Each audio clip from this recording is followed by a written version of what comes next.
Alors, on va étudier les variations de racine de u dans le cas où u est une fonction positive sur un intervalle i. Donc, deux cas de figure, soit u est croissante, soit u est décroissante. Donc, si u est strictement croissante sur i, racine de u est strictement croissante sur i. Et puis, si u est décroissante sur i, racine de u est strictement décroissante sur i. Voilà, toujours dans le cas où u est une fonction positive. Alors, première démonstration, u croissante, on prend x1 plus petit que x2 dans l'intervalle i. Comme u est croissante, u de x1 est plus petit que u de x2. Et comme u est positive, les termes sont positifs ou nuls. Ensuite, on peut enchaîner par la fonction racine carrée, qui est une fonction croissante, sur 0 plus l'infini. Donc, racine de u de x1 est plus petit que racine de u de x2.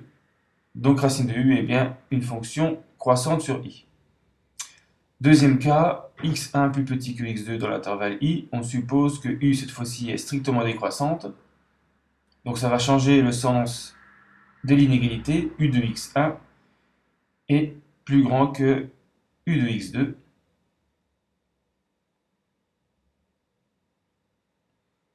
Et supérieur ou égal à 0, puisque la fonction est toujours supposée positive. La fonction racine carrée étant strictement croissante sur 0 plus l'infini, on ne change pas le sens de l'inéquation, et donc racine de u cette fois-ci est décroissante. Alors on va appliquer ce théorème aux deux fonctions. D'abord racine de moins x plus 3. Donc en premier moins x plus 3, la fonction affine, et on compose par la fonction racine carrée. On a besoin de savoir sur quel intervalle la fonction est strictement monotone, la fonction moins x plus 3 est positive. Donc elle est strictement décroissante sur R, mais elle n'est pas positive sur R, elle s'annule en 3. Moins x plus 3 égale 0 quand x égale 3. Donc moins x plus 3 va être positive sur l'intervalle moins l'infini 3. Donc la fonction racine de moins x plus 3 n'est définie que sur cet intervalle. Et comme moins x plus 3 est décroissante sur moins l'infini 3, racine de moins x plus 3 est décroissante sur cet intervalle.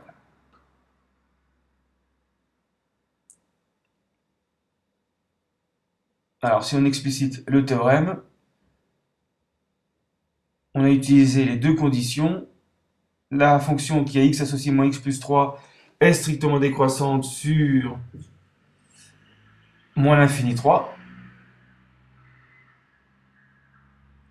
Deuxième condition, sur cet intervalle, la fonction u, c'est-à-dire moins x plus 3, est toujours positive. Donc pour tout x appartenant à moins l'infini 3, moins x plus 3 est positif.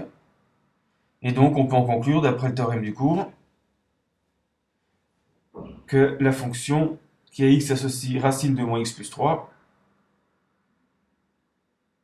est strictement décroissante sur moins l'infini 3.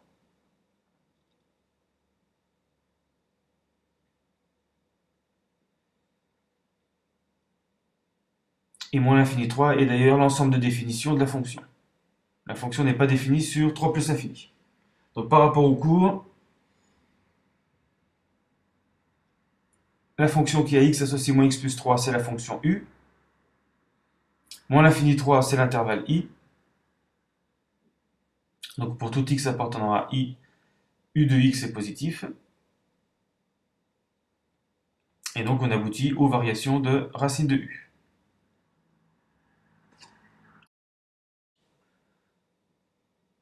Alors deuxième fonction, cette fois-ci la fonction u, c'est une fonction du second degré, polynôme du second degré. Mais on sait trouver les variations rapidement. Donc c'est la fonction qui a x associé moins 2x carré plus x plus 1. Qui est une fonction d'abord croissante puis décroissante. Pour trouver l'abscisse du maximum, on calcule moins b sur 2a, c'est-à-dire moins 1 sur moins 4, donc 1 quart. Donc moins b sur 2a, c'est 1 quart. Ensuite, on va calculer le delta. Donc b carré moins 4ac. Et on trouve 9 qui est strictement positif. Ça nous donne déjà l'ordonnée du maximum, moins delta sur 4a. Donc le maximum, c'est 9 huitièmes. C'est l'ordonnée en fait du sommet de la courbe. Donc delta étant positif, on sait que le polynôme va s'annuler deux fois en x1, x2. Et donc ça va aussi annuler racine de moins de x carré plus x plus 1.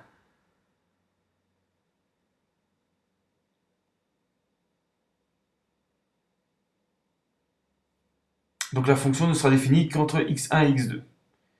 Donc on va chercher x1, x2 avec les formules habituelles.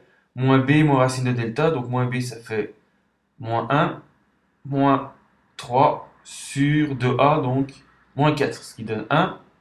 Et x2, moins 1 plus 3 sur moins 4,